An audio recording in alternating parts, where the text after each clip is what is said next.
Welcome to Monday Mornings with Michelle, the new business podcast. Whether you're kicking off your day or kickstarting your business, Michelle is going to kick your ass into next week with the essential fours: strategy, systems, support, and state of mind. Now, welcome to center stage, Michelle Nedelec.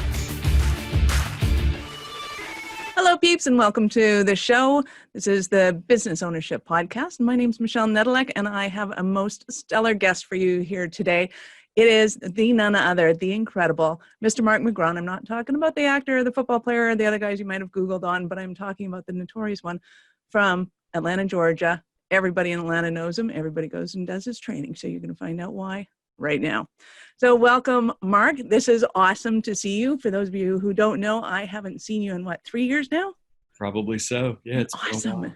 We met each other back in 2005, somewhere back 8, something like that. It's probably 7, I would guess.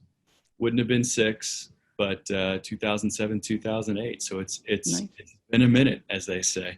Absolutely. And I can honestly say, because I've known you, these are some of the best years of my life. Well, so, and you've made a big impact on me over the years too. And, nice. And I'm not being facetious, guys. You're going to find out why. This guy's incredible. So give us the 5,000 foot view of who you are, how you got to where you are, all that kind of fun stuff. Yeah. So I am one Mark McGraw. I live in Atlanta, Georgia, and I own a Sandler training office down here. So I've been coaching and training folks in the sales, customer service, and leadership world for the better part of 14 years, and blessed to be able to do it in a big way. It really is it's a passion, it's a calling, it's a wonderful business to be in. We should talk about that if you want. But got a couple wonderful kids that are mostly grown at this point, and recently moved a couple of times in a good way. So life is good. I mean, there's a lot of crazy stuff that's going on out there right now in the world today, but life is very, very good. There always will be. So are your babies with you now still? Have they moved back home during this? So I have a 20-year-old and a 25-year-old, and they are both living with me right now because one of them is in college, but not in college because of COVID stuff. And then the other one is about to start med school. Wow. Congratulations. Yeah. So she's living with us until she starts med school. So we have a full house again, which is fun. That's fun. My 26-year-old moved back home for a short span. He was backpacking South America. So he came back from Colombia and kind of found his bedroom and cleaned it up, moved back in again. So yeah, his heels are itching to get back out of the house, I assure you. But it's been fun having him back. I had a little bit of empty nest syndrome, so I was like, oh yay, my baby's back. We're stoked. Nice. So yeah, they grew up fast. I remember them when they were itty bitty. Yeah, it is. It's always amazing when you see a picture from Facebook or something like that from years ago, and you're like, wow, that was only that long ago. That is awesome. And before we get too deep into this, I got to say, those of you who are on the podcast right now, you can't see this, but behind Mark's back is a most spectacular library, and I have library envy. So just have to mention that right there. And the little trophies behind, awesome. Yoda and the whole 9 yards. I had to go digital at one point, so this is only a fraction of the library, just because I went digital several years ago. Wow. That is awesome. Well, you're clearly well learned and or well shopped. Somebody just a few minutes ago, they said, hey, did you read all those books? I said, well, the good ones. Not all of them are worth finishing. So that's awesome. I think that's probably worth something for everybody. One thing I did, I'll just throw this out to you guys, to you. And so, one thing I started doing last year is I've read less on purpose, but I've read the same book multiple times. Nice.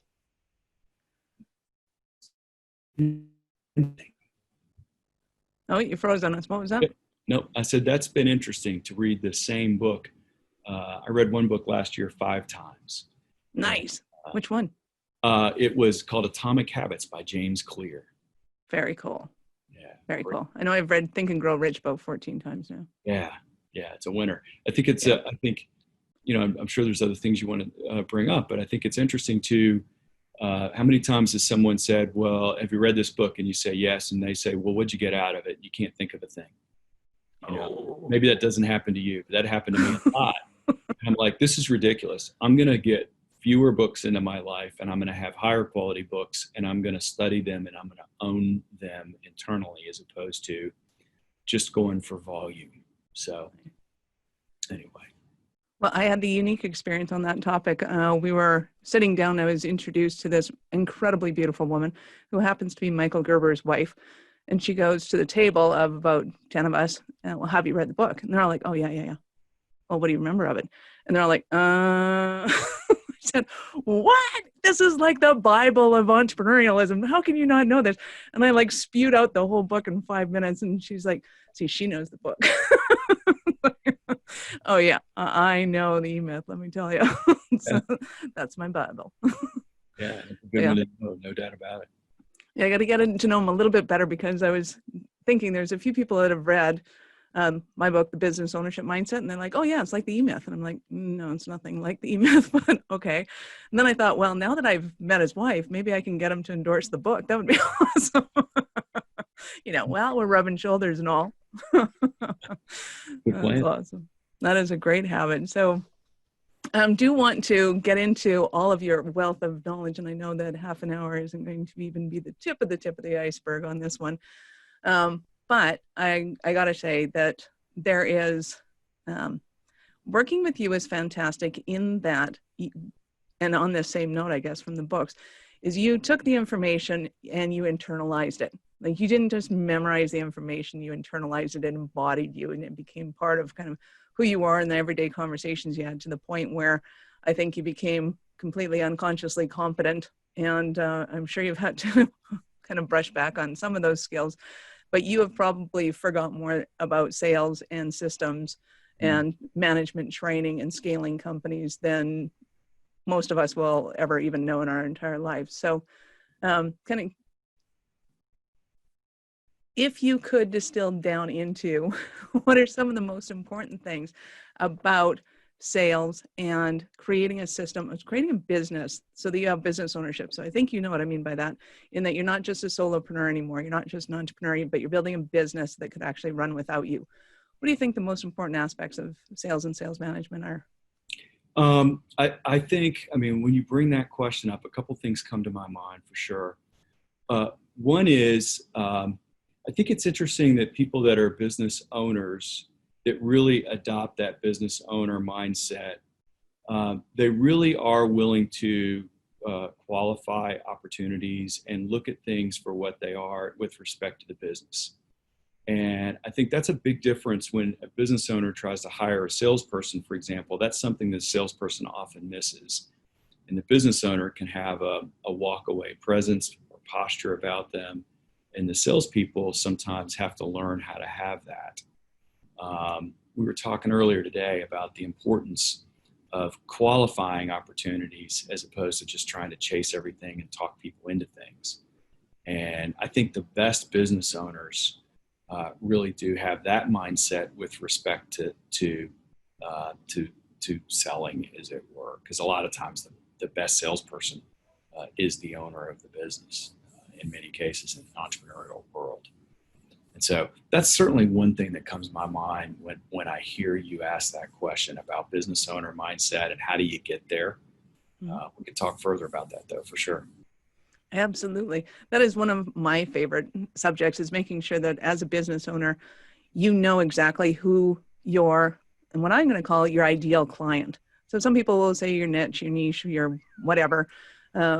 What I want to know is, who's my ideal client? Who are the people that I get excited about going, oh my God, I got a meeting with Mark today. This is going to be so fun. And I get stoked about it. Like, this isn't work to me. This is super fun. I get to talk to my friends. We get to help people build their business. And it's like, this is awesome. This is what life is all about. And I think if people really understand that you can hone into who your ideal client is and what their ideal journey is, and build a business that caters to that, like, you build a phenomenal, like, it's a power source. It's a calling. It's like, what's the word I'm looking for? It's It's like you're on a mission or something like that. And people want to be a part of that because you're having so much fun, because you're doing the thing that makes you jive and you're good at it. Yeah, and when we think about ideal client profiles, and that's a term that we use with it. I think a lot of times people think about the geographics of where they are, if they're thinking about their business segment or the demographics, the type of person that they're dealing with. And I know it might have been you that taught me this many years ago, but to think about another element, which is the psychographics. What's the mindset of the person? Because you could have a market segment that of 10,000 people that meet a business's demographics or geographics, but out of that 10,000, there might only be 500 that meet the psychographics. Are they forward-thinking people? Are they willing to take challenges and risks? These are things that we think about. Do they like to invest in their people? I had a meeting not too long ago it was a funny thing. Within like 2 days, I had meetings with 2 companies that were not competitors, but they were very, very, very close in industry. And one guy, president of a company, he had no interest really in investing in his people. And, he had this big team, and we talked for a while about this, that, but it just wasn't his thing. And then this other guy I met with a day later, almost the exact same industry. He's like, absolutely, it's critical to me that I'm always investing in my people, and I care about them. I want to see them grow. And getting to know both of these people, you can see one of them is far more successful than the other, but it's about their mindset. Their demographics, their geographics were the same, but their psychographics were night and day difference. And again, that's kind of part of qualification and doing what we do. So nice. And I'm guessing that it was the one that was investing in his employees that was actually the more successful of the two. Yeah, from a numbers point of view. His people loved him. The other guy basically is viewed as a very transactional, what have you done for me lately kind of leader, lots of turnover. A couple of people with long tenure in his business, but those are people that are basically mavericks. They're rogue salespeople or employees that are high performing, high maintenance people, and he's kept those people around, but the rest of the staff turns over a lot, and you just see the difference, and it is about mindset. Nice. And do you think that's kind of an 80s thing versus a 2020 kind of thing, or is that just different kind of people run their businesses differently, and there's really nothing you can do about that? I don't know if it's nothing you can do about it, but I don't think it's a timestamp thing. I think that, go back to the E-Myth, if you like, and take a look at some of the principles and say, there are people that have a very tactician mindset about what they do, and there are people that want to go grow a business. And that's a big difference from a mindset point of view. Right. I've always had a lot of fun working on the business, not in the business. I enjoy that. Nice. Well, I also kind of think that it's a what was the word I was thinking? It's the difference to me is creating a culture, like you said, and creating movement. And that's what my point was going to be, is I think that it happens, you can build a movement company a lot faster as far as revenue and productivity and profits and things like that when you're collaborating with your team, rather than doing it tactically and trying to push people into doing their jobs and forcing them to kind of figure out what they need to do, when they need to do it, and how they need to get it done.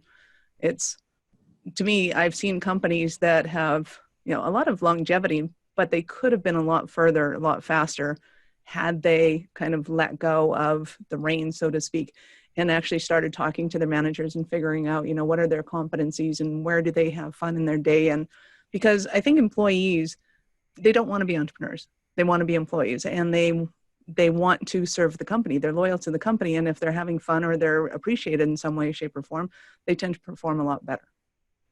Yeah, without a doubt. And you find things that people are really good at and get them doing those, leveraging strengths. There's a lot of terms for it. for sure. That's been a big thing. I think that's helped us be successful, is figuring out what people are good at and making sure that they're doing those things as much as humanly possible, myself included. And if the team isn't big enough, I mean, by all means, finding external resources. That's a beautiful thing about living in 2020 is we can tap into so many other people that are really good at a niche, and we don't have to hire them and carry them on our payroll. We can just use them when we need them. I mean, I may not be great at video editing or audio editing or creating graphic and documents and web pages, but for not a lot of money, you can have people that love to do that, go to work for you, not as a W-2, but on contract, and you can get great work done very easily. We can scale so nicely in many respects. Oh, absolutely. I would way rather pay somebody $250 for a half-hour work that they can get done than somebody $15 an hour for 2 years to try and figure out how to get that same thing done. I've learned that lesson the hard way. Let me tell you. And this may be a little bit of a cynical view, but I think there's some truth to it, and that's that as a 1099 employee, or as an employee as a person that is a contractor, as they're a contractor, they always look at you as a customer, and everybody wants to serve the customer. Something happens sometimes when someone becomes an employee. And in the United States, when you get a W-2, they become an employee. All of a sudden now you as an employer, you owe me things, and there's entitlement that comes with it. And that it's like, well, what happened here? You were yesterday as a contractor, I was your customer, and today not so much. So, those things happen, and we can avoid it by contracting quite a bit. Absolutely. And it leads into, like my statement 5 seconds ago was, employees want to be loyal to you, but then you have to create a culture of appreciation, all those kind of things, which is just harder to do if you don't know who you are, what you stand for, all that kind of fun stuff. So definitely, I'm a huge advocate of contracting out the things that you're not good at. Tell me a little bit. I know that you guys used to talk a lot about when you go into a company and go, hey, tell me about your sales systems. And people would kind of look at you with doe eyes and go, my what? Yeah. So how important do you think having systems and strategies is for a company to grow and scale? If they want to scale, you got to have things written down. You've got to have things documented. You've got to make it easy, especially I think for sales. And since we're a little bit more on the sales-centric side of things, if you look at a lot of businesses, they have really good systems for accounting. They have good systems for operations and service. Usually sales is like the last thing that they put systems to. But yet when you go hire somebody and put them into a role and you don't have any structure to be able to say to the person, this is how you sell our stuff. And then everybody that comes in has to figure it out, and they all have to wing it. And that creates a very inefficient process, basically. And it kind of, Michelle, ties back to, what you see sometimes with an entrepreneur or business owner is they've figured out how to sell, but they haven't figured out how to teach other people how to sell. And they're selling many times from a place of conviction. They're saying to a customer, if they're selling as the business owner, they're saying to the customer, hey, I'll take great care of you. Here's my phone number. Here's my cell phone number. Here's my wife's cell phone. Anything you need, call me, and that conviction comes through. But as an employee of that person, that's not a reliable, transferable, proven method of selling. That just doesn't work. You have to have other things. Mm-hmm. Well, and as I look at it is, and I totally agree that a lot of people will go, hey, I just want that ace salesperson to come and work for us, and they will take over my company and they will do all sorts of things. I was like, well, yeah. And then you don't have any consistency in what you're doing. So you don't know what your customer's ideal journey is with your company. And you can't say that Mary and Paul had the same experience. So you're losing all your stats. You're losing all your foresight. You're losing all of your, my words are escaping me today. When you look into the future and you go, how much money are we going to make next month? What's that word? Forecast. Thank you. podcast, right? Like it just, if you don't have those systems in place, you're going ad hoc all the time. And as a manager or owner of a company, like you just can't build and scale a business that may or may not operate if Dave, the sales guy, is not here. Yeah, 100% right. And, I think if people rely too much on relationships and friendships, which by the way, I think they're still important in 2020, but they're less important today than they were 5, 10, 15, 20 years ago. You got to sell on value today far more than ever.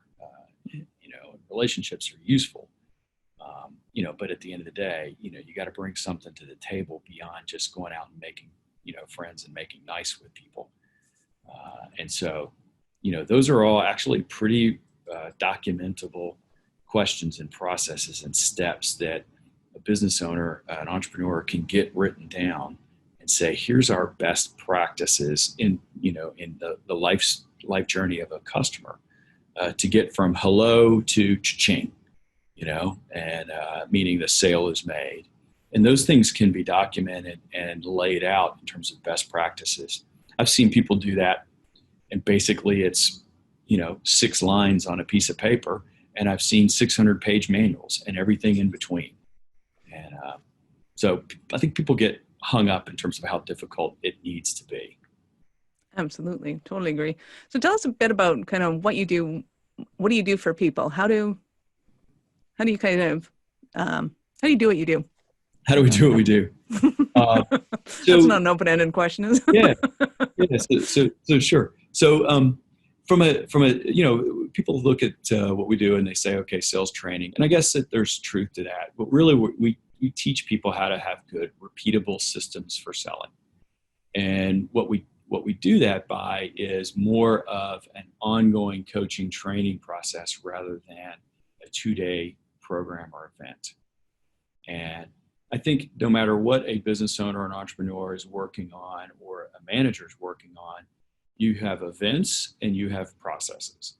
And processes, by and large, work better than events. An event being a one-time something, a process, of course, being something continuous. If you go to the gym, you're going to be better to go to the gym for 24 straight days than you would be to work out for 24 hours. It just makes sense. That would hurt. Would hurt. So one is a process, the other is an event. And we are much more on the process side of things in terms of helping businesses put good processes in place to help their people sell more, less energy. Absolutely. And for those of you who aren't familiar with the Sandler system, it is a phenomenally cohesive system that allows, I would say, anybody to be able to step into a sales role and figure out how to create not only empathy for the customer and the journey that they're going through, but to really hone in on, okay, are you my ideal client? Do you fit the culture of my company? Do I fit the culture of your company? Are we going to be a good fit for each other? Is this going to be a long-term relationship? Or are you just throwing money at the problem and hoping it's going to go away? And to me, that there's nothing more foolish than either company could do, whether you're buying or selling the training, is to just go in and churn and burn, because all you're doing is ruining your reputation on one end or burning money on the other. So I love your system, as you guys know. I think it's one of the best there is. And I think it's ridiculous to think that anybody could go in and just be a good salesperson all of a sudden because they saw a weekend or they took a Jim Rohn class. Love Jim Rohn, but I didn't become a good salesperson because I sat and watched a couple of videos from him. Like, it didn't work that way. Yeah, you're absolutely right. And I think I think people have a preconceived notion of what sales is as well that sometimes isn't so positive. I had someone paid me a really nice compliment not too long ago. They said, "How are you such a good salesperson?" I'm like, wow, that was nice. And I thought for a second, and I think this tells you a lot about what methodology. I thought for a second. I said, honestly, I don't know that I'm that great of a salesperson. It's funny, I teach it, right? I don't know that I'm that great. I'm a hell of a good qualifier. I can figure out pretty quickly whether someone's serious about fixing a problem or not. and they're going to go into one of two buckets pretty quickly. One of it's going to be a customer, and the other one's going to be not a customer. And I think in many respects, that's really a big key to successful salespeople, and putting a good process in place for just that activity. Does that make sense? Well, it makes sense to me. And I'm thinking somebody hearing this for the first time is going, no, I just want a whole bunch of sales, because as soon as I get, a couple of $100 million through the door, then I can worry about parsing out my bad clients or my good clients. What do you have to say to that? Doesn't work that way. You got to start at the beginning. You got to act. I heard, I think it was Watson from IBM. He said, I said, we became successful at IBM and grew IBM because we acted like a big company long before we ever were, in the sense of we acted in congruence of what we wanted to become. And I think that there's a lot of truth to that, in terms of, if you just go out and try to take every account and every piece of business and try to close every sale, then that's in the long run, that's a slower process than saying, we're going to find the right clients that we can make a great difference with, and we're going to serve those people in an amazing capacity. And if they don't meet this mindset, like the two people that I brought up earlier, right? The two owners of two different businesses that were similar in businesses, one makes for a good fit into our business and the other doesn't. And, the harder you try to convince someone to be a good prospect, the worse that generally gets, the more annoying it becomes on both parties. So why are we doing that? Let's just have a good business conversation. And if your problems meet the needs of what we can provide, great. And if not, how about I, the salesperson, come to know, before you, the buyer, get to know, because you may never say no. That happens. How do we get to know before they do, and properly qualify or disqualify any opportunity? Nice. And I love they bring up IBM, because I keep thinking every time you say that, the Apple commercial when they first came out, and it was like, hey, we're hip, and hey, this is Apple, and hey, have you met IBM? And IBM, of course, is the guy in the suit, and you would think that that had a negative impact on IBM, but I would have to guess that it actually had a positive impact on both Apple and IBM, because all the IBMers are going, yeah, it's totally me. I don't want an Apple. Yeah. Like, I think they segregated their market, but they did it in, to me, a perfect way. Is like, I totally associate with that one, not that one. I want to be able to get into my computer and rip out the nuts and bolts and make it mine, because I'm a control freak, just a little bit. And the ones that just want to go out and make things pretty and make it work and just have the tools there that they need right now, awesome. Like, we are totally different people, and off we go, and both markets win, because now there's no deliberation when you get to the counter. Do I want a IBM or a Apple? And it's like, no, I want IBM. Yeah, I think that's accurate. And Apple's going to pull a few people over the fence their way, but the people that really admire and appreciate what Apple's all about, they're going to go in that direction. And everybody's happy in an Apple store. Like, that they're the kind of people that want to be there. So, it's just a happy place to be. As I'm fiddling with an Apple product right here. Yeah. That is awesome. So if somebody's going, oh my God, you're awesome. Actually, let me back up the bus. So if somebody has stumbling blocks that they're not sure how to get over, and they're thinking to themselves, oh my God, I need you. Yeah. How do they know that they're the right fit for you? How do they know on that side? Well, usually, by the way, at some point there's a conversation that we have 15 minutes and with me or somebody on our team to talk through that. But, generally they're faced with some level of problem that they're trying to find the right salespeople. Their salespeople, usually, 20% of the salespeople are producing 80% of the results. The other 80% are floundering or struggling in some ways. And they're trying to figure out, how do I scale that business on the sales or possibly customer service side of things? And so they would be experiencing those kinds of challenges or frustrations, and they would reach out to either me or some of the other Sandler offices, depending on where they are, to be able to go get the help that they need. Sweet. So may as well throw that in right now. How would they do that besides Googling Mark McGraw in Atlanta, Georgia? Certainly reach out to us. Our website is salesengine.sandler.com. And then we have an email for anybody that's interested in talking with us, salesengine@sandler.com. Or if someone likes, they can go to sandler.com and find a local office as well. You know, we're able to do a certain amount of work across the country, across the globe. So however they chose to do it, it's a number of different ways to be able to learn more about Sandler and get help if they have those types of challenges. Nice. And what I would recommend to people is, even if you're just curious about how this whole thing goes down, book that appointment with Mark and listen to how he does what he does, as opposed to just kind of going in and answering the questions, because it really is magic. And it's just a normal conversation, but at the same time, he's figuring out where you're coming from and what that fit is. And it's just a beautiful thing.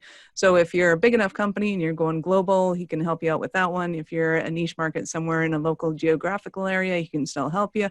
So feel free to give him a shout, connect with them, and they'll make sure that you're all set up perfectly, because your goals are more important to them than just making sure that they got a client on the book. And you got to know that.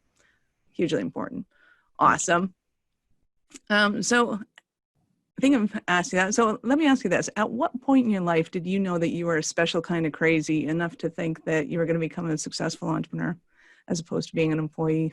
Oh my gosh. That's a great question.